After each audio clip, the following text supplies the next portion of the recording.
دوسرا طریقہ، اس مبارک مہینے میں قدم رکھنے سے پہلے اپنے بوجھ ہلکے کیجئے، گناہوں کی گٹھلیاں اٹھا کے اس میدان میں مت اتریے، آپ نہ دوڑ سکیں گے نہ کام کر سکیں گے۔ گناہوں کا بوجھ اتاریے، سچی توبہ ابھی سے کر لیجئے۔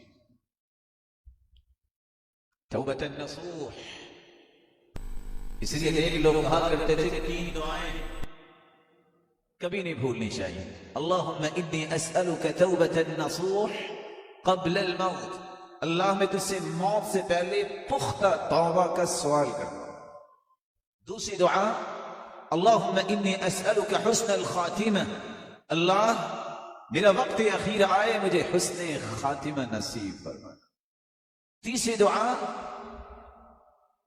یا مقلب القلوب ثبت قلبی علی دینک، دلوں کو پھیرنے والے میرے دل کو زندگی کی آخری رمق تک اپنے دین پہ رکھنا۔ توبہ کیجیے، توبۃ النصوح کیجیے۔ پختہ توبہ کیسے ہوگی؟ سب سے پہلے ہاتھ اٹھانے سے پہلے بھی سوچئے میں کسی کو دکھانے کے لیے تو نہیں اٹھا رہا، اللہ کی رضا کے لیے توبہ کیجیے۔ آج میں اٹھوں گا اس وقت جب اپنے رب کو منا لوں۔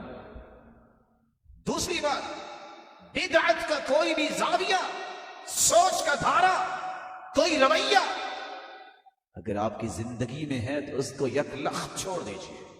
اگر بدعت کو نہ چھوڑا، سارا رمضان سجدے میں پڑے رہو گے، توبہ قبول نہیں ہوگی۔ ان اللہ احتجز التوبہ عن كل صاحب بدعہ، وفي رواية أخرى إن الله احتجر التوبة، احتجب التوبة۔ بدعتی کے سامنے اللہ نے رکاوٹ پیدا کر دی ہے، پردہ لٹکا دیا ہے، اس کو اللہ دیکھنا بھی پسند نہیں کرتے۔ بدعتی کی توبہ کو اللہ قبول نہیں کرتے۔